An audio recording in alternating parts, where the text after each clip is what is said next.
자, 우리 친구들 별명 가지고 있나요? 별명? 다 별명이 하나씩은 있을 것 같아요. 우리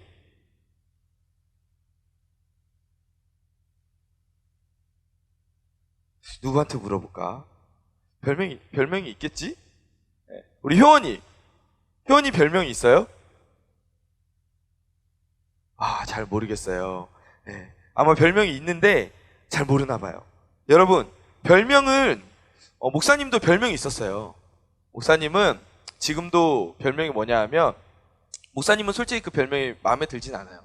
근데 자꾸 목사님을 보고 자꾸 정우성을,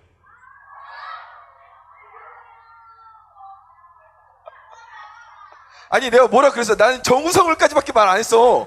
내가 그 다음에 뭐라고 그랬어요?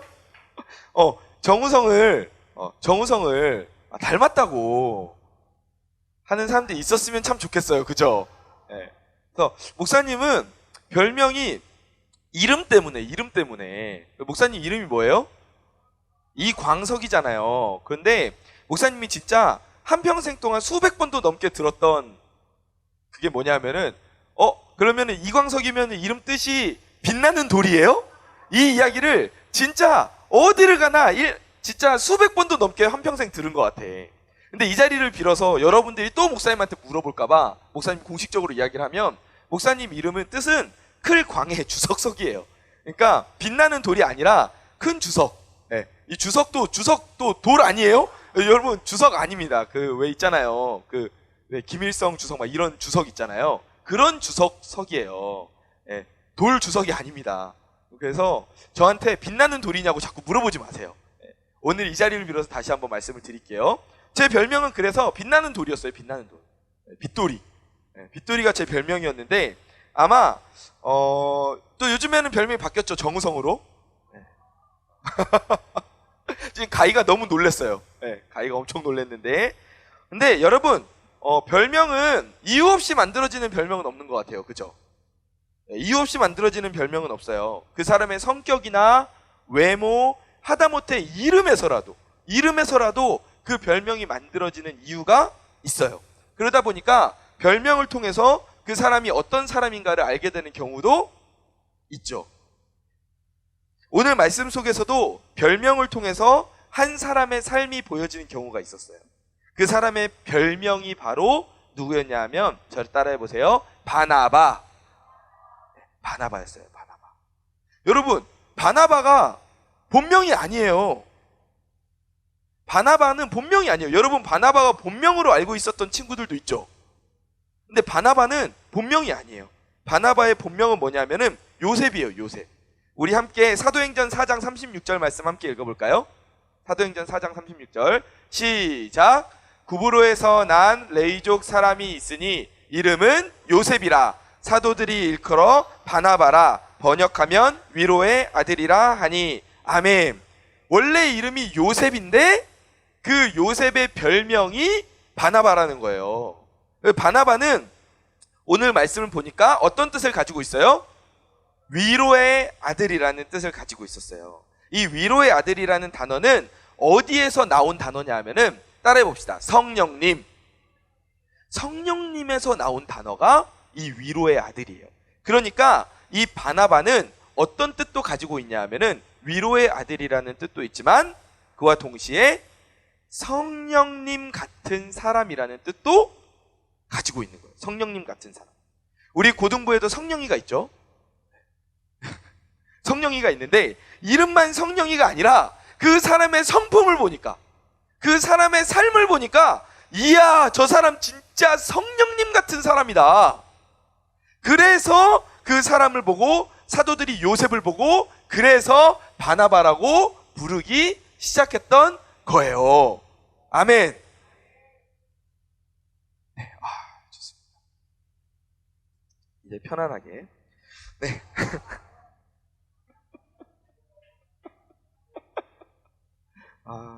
유튜브는 녹화되고 있죠, 지금. 유튜브는 녹화가 되고 있는데.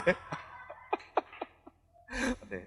여러분 약간 당황했을 수 있을 것 같아서 지금 이제 좀 다시 한번 설명해주면, 갑자기 카메라를 이렇게 좀 찍으셨죠. 오늘 이거는 간사님하고 이야기해가지고 이 부분은 좀 편집을 해야겠다. 오늘 CTS에서 이제 다음 세대가 희망입니다라는 제목으로 우리 사랑의 교회를 전체 교육부서를 다 촬영을 해요. 태영아부부터 청년부까지 전체를 촬영을 하는데 그 중에서 중고등부 부분을 조금 더 디테일하게 촬영을 하기로 했어요. 그래서 오늘 예배부터 이따 우리 오늘 저녁 예배 찬양인도죠. 네, 저녁 예배 찬양인도까지 해서 전체적인 부분들을 부분을 잘 찍을 거예요. 그래서 우리 친구들 방금 전에 우리 오셨던 우리 분 이렇게 만나면 모르는 분들 만나면 오늘 이렇게 더 친절하게 크게 인사하고 오늘 하루를 이렇게 자연스럽게 보내면 돼요. 네, 너무 긴장하지 말고. 가장 긴장한 사람이 여기 앞에 있죠? 네. 네, 이제 자연스러워졌어요. 자, 어디까지 했더라? 그래요. 그래서 사람들이 그래서 이 요셉을 보고 바나바라고 부르기 시작했던 거예요. 야, 진짜 저 바나바, 저 요셉은 진짜 성령 같은 사람이다. 그래가지고 바나바라고 이름을 불렀는데 정말 신기한 게 뭔지 아세요, 여러분? 그 이후에 성경을 보잖아요. 그러면 요셉이라는 이름이 안 나와요. 다 바나바라고 불러요. 바나바. 그러니까 별명이 본명을 잡아먹었어. 요셉이라고 안 부르고 바나바가 이르되, 바나바가 사울을 찾아가서 이르되, 바나바가 누구를 만났는데, 바나바가 어디를 갔는데, 다 바나바라고 죄다 써 있는 거야. 이거는 무슨 뜻이겠어요? 진짜로 이 바나바가 그 별명을 가질 만한 삶을 살았다는 거예요. 여러분, 목사님이 아무리 목사님 별명이 정우성이라 그래도 여러분이 목사님을 정우성이라고 별명을 부르겠어요? 서운하네. 네. 내라고 누가 하셨어요? 우리 선생님 제가 이따가 기프티콘 보내드리도록 하겠습니다. 늦었어. 늦었어. 아까 기차가 왔을 때 타야지. 기차 간 다음에 손 흔들면 안 돼요. 자, 이따가 또 기회가 있을지 몰라. 자, 어찌됐건. 그래서 그 별명을 진짜로 가질 만한 삶을 살았다는 거예요. 그 별명을 가질 만한 삶을 사니까 그 요셉을 보고 바나바라고 불렀던 거야. 성경에서도 계속 너무 찰떡 같은 별명이니까 그 사람에게 본명보다 더 별명을 성경책에서도 더 많이 사용한 거예요. 바나바가 너무 성령을 닮은 사람이라서, 바나바가 너무 위로자라는 이름이, 위로의 아들이라는 이름이 찰떡같이 어울려서, 어떻게 어울려서? 찰떡같이 다시 어떻게 어울려서? 찰떡같이 어울려서, 찰떡같이. 자, 다시 어떻게 어울려서? 찰떡같이 어울려서, 그래서 이 사람들이 요셉을 더 이상 요셉이라고 안 부르고 바나바라고 불렀던 거예요. 그러면 대체 바나바가 어떤 삶을 살았길래 그 이름을 잃어버렸을까? 별명으로 불렸을까? 먼저 사도행전 9장 26절 같이 읽어보겠습니다. 시작! 사울이 예루살렘에 가서 제자들을 사귀고자 하나. 아멘. 여러분, 신약 성경의 대부분을 쓴 복음의 사도가 누구예요? 바울이죠, 바울. 여러분 왜 갑자기 자신감이 없어졌어요? 이렇게 되면 자신감 있게. 바울이에요, 바울이에요, 바울. 사도 바울. 바울인데 이 바울 모두 다 알고 있지 않습니까? 바울은 여러 차례에 걸친 전도 여행을 통해 복음을 전하고 교회를 세우는 위대한 사명을 감당했단 말이에요. 그런데 바울이 원래 처음부터 이렇게 복음을 전하는 삶을 살았습니까? 아니에요. 바울은 원래 하나님을 믿는 사람들을 어마어마하게 핍박하던 사람이야. 하나님을 믿어. 야, 너 하나님 믿어? 잡아다가 감옥에 가둬. 야, 너 하나님 믿어? 잡아다가 죽여. 그랬던 사람이야. 무시무시한 사람이야. 그리스도인들이 이 바울의 이름만 들면 덜덜 떨 정도로 이 바울은 악명 높았던 사람이었어요. 대충 했던 게 아니라 본격적으로 정말 열심히 핍박했던 사람이 바울이에요, 바울. 그래가지고 스데반 집사가 돌에 맞아서 순교할 때도 바울은 그 옆에서 스데반이 죽는 것이 당연하다라고 말했던 사람이 이 바울이었어요. 어마어마하죠. 그런데 그 바울이 예수님을 믿는 사람들을 잡으러 다메섹으로 가다가 그 길에서 누구를 만나요? 예수님을 만나잖아. 예수님을 만나가지고 극적으로 인생이 180도 바뀌게 된 거야. 이제는 예수님을 믿는 사람들을 핍박했는데 이제는 예수님의 이름을 전하는 사람이 돼버린 거야. 그래서 이 사도 바울이 이제는 회개를 하고 내가 하나님을 믿고 예수님을 전하는 삶을 살아야지 하면서 예수님을 전하려고 하니까 문제가 생겼어. 무슨 문제가 생겼을까? 바울이 며칠 전까지만 해도 어떤 사람이었어? 핍박하는 사람이었어. 근데 갑자기 며칠 지나가지고 갑자기 바울이 이렇게 오는 거야. 그래가지고 그리스도인들이 막 너무 놀랐어. 바울이다. 모른 척하고 있어야지. 이러고 가만히 있는데 갑자기 바울이 오더니 손을 이렇게 잡는 거야. 형제님, 예수님 꼭 믿으셔야 됩니다. 예수님 꼭 믿으셔야 돼요. 예수님이 우리의 그리스도 되십니다.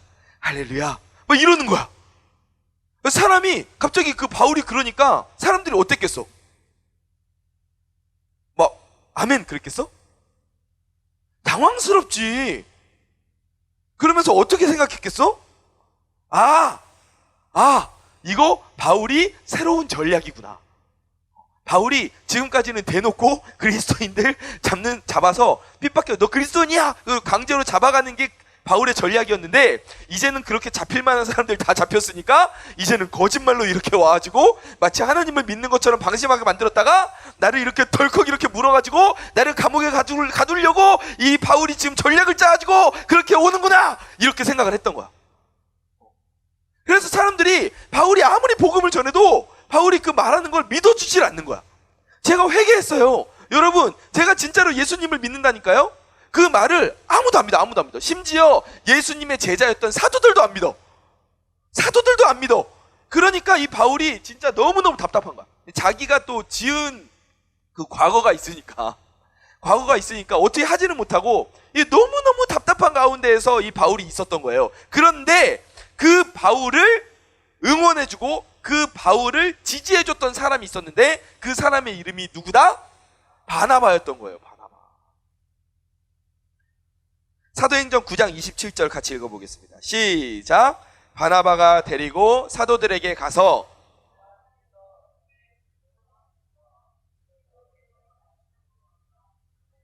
그가 어떻게 예수님의 이름으로 담대히 말하였는지를 전하니라. 아멘. 바나바가 어떻게 합니까? 사람들이 경계하고 있는 바울을 데리고 가서, 바울이 여러분 진짜로 하나님을 만났어요, 이 이야기를 해주는 거예요.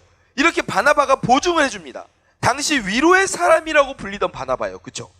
당시 성령님을 닮은 사람이라고 불렸던 바나바야. 이 바나바가 그렇게 사도들한테 이야기를 해주니까 이 말이 먹혀 안 먹혀?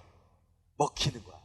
이 말이 먹히는 거야. 바울이 어제까지는 설령 그랬다고 하더라도 바나바가 이야기를 해주니까, 바나바가 보증을 해주니까, 바나바가 이렇게 이야기를 할 정도면 진짜로 이 바울이 뭔가 변하긴 했나 보다.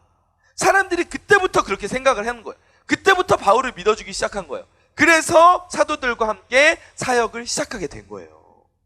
바울이 사역을 시작하게 된 그 출발점이 바나바였던 거예요. 바나바. 이렇게 바나바는 사람을 세워주는 일을 했어요. 그런데 더 이어지는 대단한 일이 있어요. 바울이 그렇게 복음을 전하는 일을 감당하기 시작했는데, 지금까지는 그 그리스도인들을 잡아가던 그 유대인들 있잖아. 근데 그 유대인들이 바울이 변절자가 됐다고 생각하는 거야. 이 배신자, 바울 잡아다가 죽여야겠다. 그래서 유대인들이 이제 바울을 잡아 죽이겠다라는 그 첩보가 쭉 들어온 거야. 그래서 사도들이 바울 안 되겠어, 지금 너 목숨이 너무 위험하다, 우선은 몸을 좀 피하는 게 좋겠다. 그래가지고 바울이 어디를 가게 되냐면은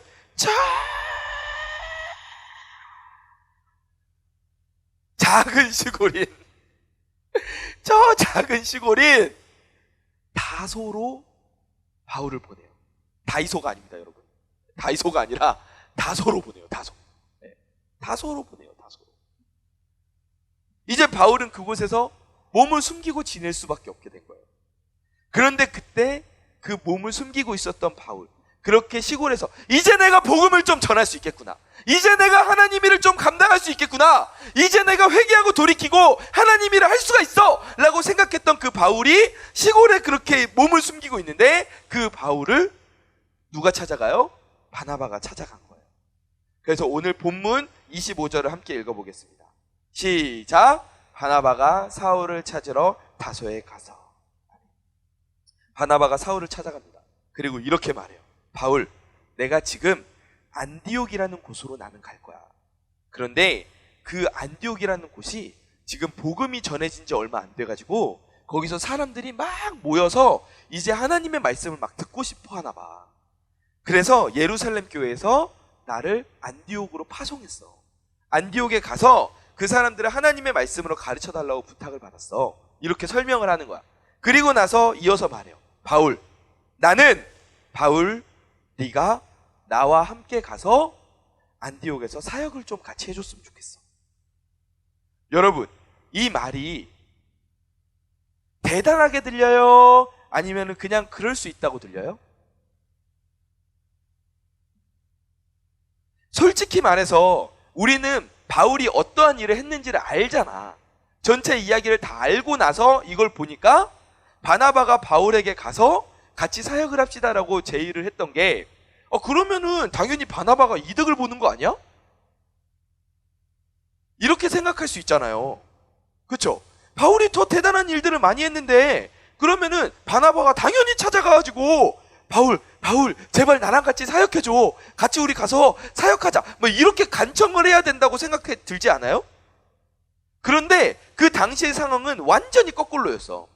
왜냐하면은 바울은 그 당시에 초신자였던 거예요. 초신자. 우리가 이야기하는 새가족이야. 새가족. 그렇잖아. 회심을 하고 돌이킨 지가 얼마 안 된 사람이야. 새신자예요. 그런데 바나바는 누구야? 사도들에게 이미 인정을 받은 성령의 사람이야. 위로의 아들이야. 그런데 그 인정을 받는 그 사람이 초신자인 바울에게 가서 같이 가서 중요한 사역지에 가서 나랑 같이 파트너십을 맺고 사역을 합시다. 이렇게 제의를 하고 있는 거예요. 이건 진짜 어마어마한 일인 거예요. 어마어마한 일인 거예요. 그래서 바울이 이 일 때문에, 그래서 바울이 이 제의에 응해서 안디옥으로 가서 함께 사역을 했던 이 사역 때문에 바울이 자기의 꼬리표처럼 이전까지 따라왔던 그 그리스도의 박해자, 그 별명을 떼버리고 위대한 사도의 길을 걸어갈 수가 있었던 거예요. 그 길을 걷기 시작한 큰 발판이 바로 바나바의 결단과 바나바의 인품이 거기에 있었던 거예요. 바나바 진짜 대단한 사람이죠. 근데 이렇게 물어볼 수 있어요. 에이 목사님, 제가 보니까 바나바가 바울을 되게 좋아했나 보네요. 바울한테 되게 관대했던 사람이네요. 이렇게 생각할 수 있어. 그치? 바울한테 뭐가 꽂혀서 그랬나 보다. 근데 그랬던 건 아닌 것 같아요. 말씀을 쭉 보잖아요. 사도행전 15장 39절에서 40절 말씀 함께 읽어봅시다. 시작.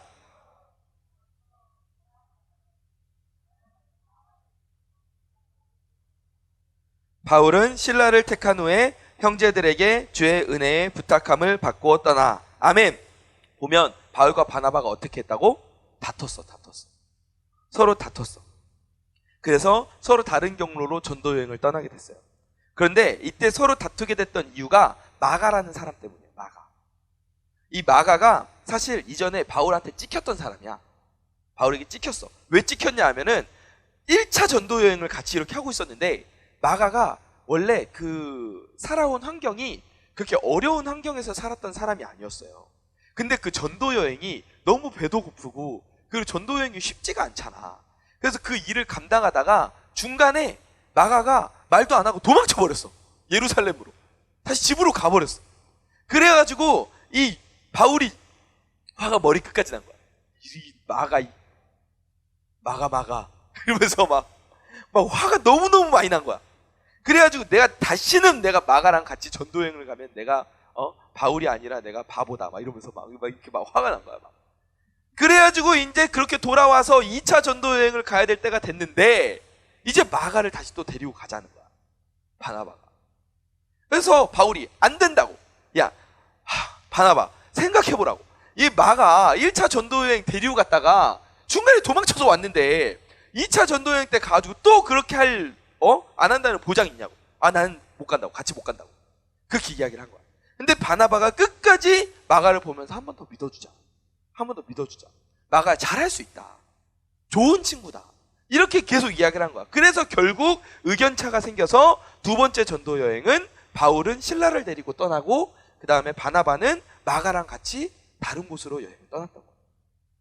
그렇게 갈라지게 됐던 거예요. 근데 여러분 보세요. 이 마가가 후에 어떻게 되는지 아십니까, 여러분? 이 마가가 어떤 일을 하는지 아세요? 신약 성경 두 번째 책이 뭐예요? 마태, 마가. 그쵸? 마가복음을 쓴 저자가 바로 이 마가예요. 그 후에 마가가 마가복음을 써요. 그리고 바울하고 사이가 다시 좋아져서 바울이 순교할 때까지 끝까지 그 곁을 지켜줬어요. 그리고 나중에는 이집트에서 복음을 전하다가 순교하게 됩니다. 여러분, 그 전도여행에서 도망갔던 그 마가가 이렇게 크게 나중에는 귀하게 쓰임을 받았던 거예요. 만약에 바나바가 이 마가를 믿어주지 않았다면, 만약에 바나바가 이 마가를 다시 일으켜주지 않았다면 마가가 이렇게 귀하게 쓰임을 받는 하나님의 종으로 자라날 수 있었을까요? 아마 어려웠을 거예요. 분명한 것은 이 바나바의 섬김이 마가와 같은 실수와 실패의 사람조차도 하나님의 위대한 사역자로 변화시켰다는 겁니다. 아멘. 이렇게 바나바는 성령을 닮은 사람이었어요. 사람을 세우고, 따라해보세요. 사람을 세우고, 사람을 살리고, 사람을 키우는 그런 사람이 바로 바나바였어요. 우리도 이런 바나바와 같은 사람이 되기를 간절히 축원합니다. 여러분, 이 시대에는 바나바와 같은 사람이 너무너무 많이 필요해요. 세상은 우리의 인격보다는 재능을 갖추는 데에 더 초점을 맞추고 있어요. 여러분들 뭐 농담하듯이 막 와 인성보소 막 이렇게 막 이야기하잖아요. 근데 여러분, 근데 세상은 인격보다 재능, 인격보다 그 사람이 무엇을 가지고 있느냐, 이거를 더 많이 따져요. 그래서 우리도 우리의 성품을 두고 우리의 인격을 두고 더 좋은 사람이 되려고 노력하기보다 우리가 더 공부를 잘하고 우리가 더 좋은 대학을 가고 우리가 더 좋은 직장을 가면 장땡이다, 이렇게 생각을 한단 말이에요. 그런데 하나님의 시선은 달라요. 여러분, 하나님은 우리를 사용하시기 위해서 우리의 성품이 얼마나 완성되었는가를 보시는 분입니다. 여러분, 모세를 보세요. 모세가 40살까지 당대의 엄청난 학문, 이집트의 모든 학문을 다 배웠던 사람이 모세예요. 그런데 그때 하나님께서 사용을 안 하셨어요. 40년 후에 모세가 인격적으로 다듬어지고 훈련되었을 때 그제서야 하나님께서 사용하시잖아요. 하나님은 이런 바나바와 같은 성령을 닮은 사람을 찾고 계십니다. 여러분이 그 사람이 되기를 간절히 축원합니다. 그렇다면 우리가 이런 바나바와 같이 될 수 있는 비결은 무엇일까요? 오늘 본문 24절 함께 읽어보겠습니다. 시작!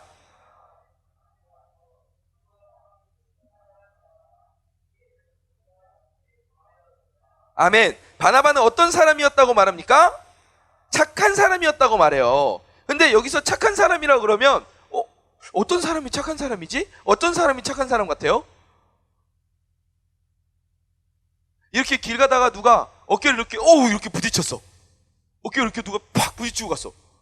근데 괜찮습니다, 어깨가 시원하네요.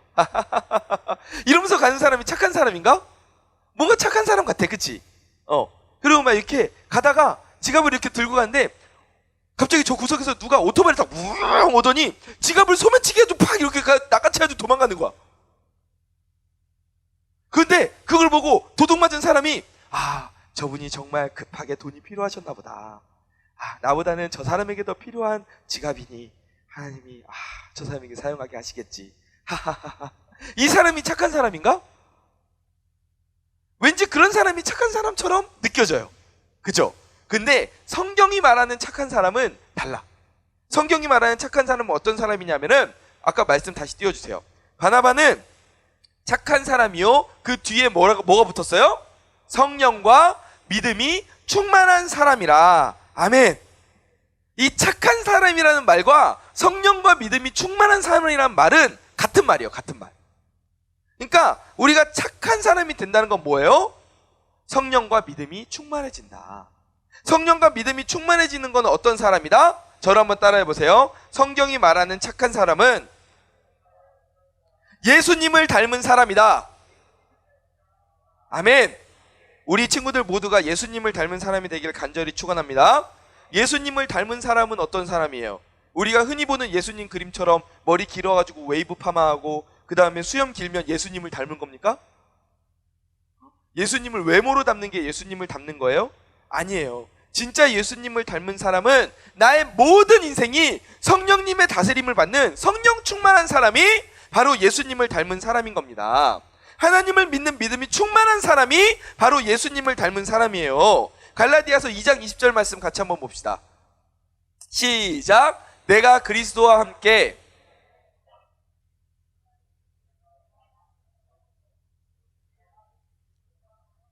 아멘. 나는 죽고 예수로 사는 그 믿음의 사람.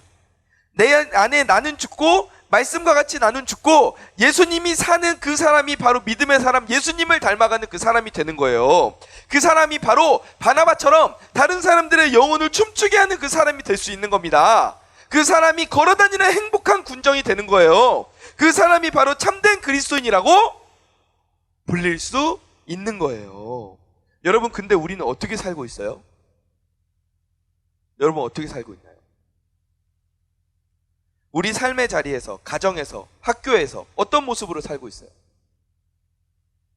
우리는 그리스도인으로서, 예수님을 닮은 사람으로서, 착한 사람으로서 살고 있습니까? 아니면 여러분을 들여다보면 하나님이 보이나요? 아니면 욕심과 이기적인 마음이 보이지는 않습니까? 여러분이 가는 곳마다 여러분 주변의 친구들이 즐거움에 춤을 추고 있나요? 아니면은 여러분 주변에 있는 친구들이 혹시 쟤 온다 그러면서 치를 떨고 있지는 않습니까? 어느 기독교 잡지에서 하나님을 믿지 않는 사람들 대상으로 설문조사를 했습니다.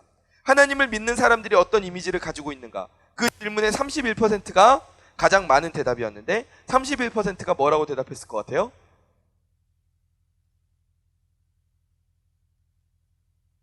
창훈아, 뭐라고 대답했을 것 같아요? 하나님을 믿지 않는 사람들이 하나님을 보면서 하나님을 믿는 사람들을 보면서 그리스도인들은 이런 사람들이에요 라고 대답을 했어. 31%가 뭐라고 대답했을 것 같아요?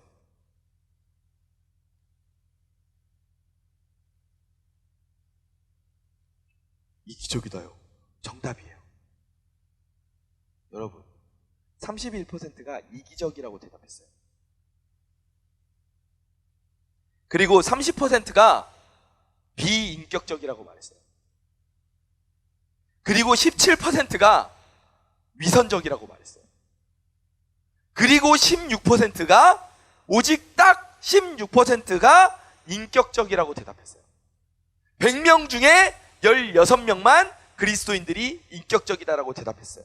여러분, 이 설문조사의 결과가 오늘날 우리의 모습을 그대로 드러내주고 있지는 않은지 우리가 돌아볼 필요가 있어요.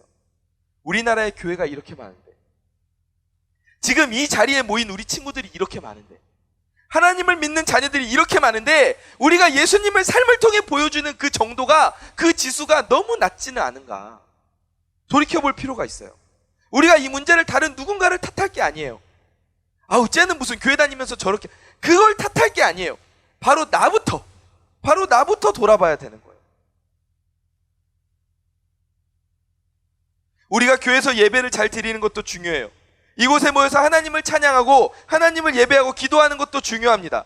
하지만 우리가 하나님께 보냄을 받은 그 자리에서 하나님을 삶으로 보여주는 것도 정말 중요한 거예요. 내가 죽고 예수님이 드러나는 삶, 그렇게 바나바와 같은 삶을 살 때 우리를 통해서 놀라운 회복의 역사가 일어나게 될 줄 믿습니다. 물론 어느 때에는 사랑하고 관대하게 받아들이는 게 너무 어려울 때도 있어요. 하나님, 제가 저 사람은 정말로 이해할 수가 없어요. 하나님, 제가 저 사람은 도저히 내가 포용할 수가 없어요. 그냥 무시하고 사는 게 너무 속편할 것 같아요. 이런 마음이 들 때도 있어요. 근데 여러분, 왜 내가 그 사람을 품는 게 왜 어렵습니까? 왜 어려울까요? 한 번 더 생각해 보잖아요. 내가 아직, 따라해 보세요. 내가 아직 살아있기 때문에. 아멘. 내가 아직 살아있어서 어려운 거예요. 내가 아직 살아있어서. 여러분, 무덤에 가서 말을 걸어보세요. 여보세요? 하고 무덤 이렇게 두들기면 무덤에서 네 하고 대답 들려오는 무덤이 있습니까? 여러분, 그렇게 대답 들려오는 무덤이 있으면 하루빨리 궁금한 이야기 Y에 신고하기 바랍니다. 네, 세상에 이런 일이나 궁금한 이야기 Y나 이런 데에 신고하세요. 여러분, 대답이 들려오지 않아요. 대답이 들려오는 무덤 없어요. 왜? 죽은 사람은 말이 있다 없다? 없어요. 죽은 사람을 불편한 게 있다 없다? 없어요. 마찬가지예요. 아직 우리가 살아있기 때문에, 내 자아가 살아있고 아직 내가 예수님의 십자가를 지고 죽지 않아서 내 생각이 남아있는 거예요. 그래서 내가 아직 할 말이 남아있고, 그래서 내가 아직 용서를 할 수가 없고, 그래서 내가 저 사람이 싫고, 그래서 내가 화평을 만들기가 너무 어려운 거예요. 그런데 내가 죽고 예수님이 산다면, 내가 죽고 내 안에 계신 예수님이 살아계시다면 이 모든 게 가능할 줄 믿습니다. 예수님이 용서해 주시는 거고요. 예수님이 그 사람을 사랑하게 하시는 거고요. 예수님이 화평한 관계를 만들어 가시는 거예요. 사랑하는 우리 고등부 친구들, 성경이 이야기하는 착한 사람이 되기를 간절히 축원합니다. 말씀을 정리하겠습니다. 여러분의 별명이 그리스도인이 되기를 간절히 축원합니다. 여러분이 어디를 가나 그리스도인이라는 별명을 가졌으면 좋겠어요. 혹시 여러분의 친구가 여러분들한테 속된 말로 저 예수쟁이, 저 예수빠, 예빠 막 이러면서 막 놀려도 여러분 자랑스러워하세요. 자랑스러워하세요. 내가 그리스도인으로서 살고 있구나.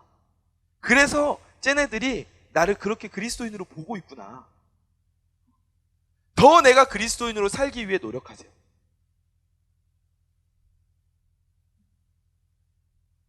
나는 죽고 예수님으로 살아서 바나바와 같이 성령을 닮은 사람이 되길 간절히 축원합니다. 혹시 여러분 주변에 도움이 필요한 친구들이 있나요? 연약한 친구들이 있습니까? 그들을 하나님의 사랑으로 도와주세요. 많은 사람들이 싫어하고 손가락질하는 친구가 있습니까? 나도 같이 손가락질하는 거 정말 쉽지. 사람들이 같이 와 하고 손가락질할 때 나도 옆에 가가지고 옆에 껴서 와 하고 같이 손가락질하는 건 정말 쉬워. 그런데 내가 그 손가락질을 가로막고 보호해주고, 아니야, 이 친구는 하나님이 사랑하시는 하나님의 자녀야, 이 친구도 귀한 친구야, 이렇게 막아주는 건 이건 쉽지 않거든.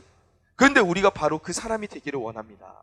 바나바와 같이 위로의 사람, 안식처가 되는 사람이 되기를 간절히 축원합니다. 옆에 친구 보면서 한번 이야기해 주세요. 야, 이 그리스도인아.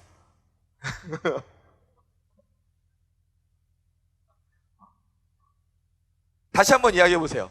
너는 정말 그리스도인 같다.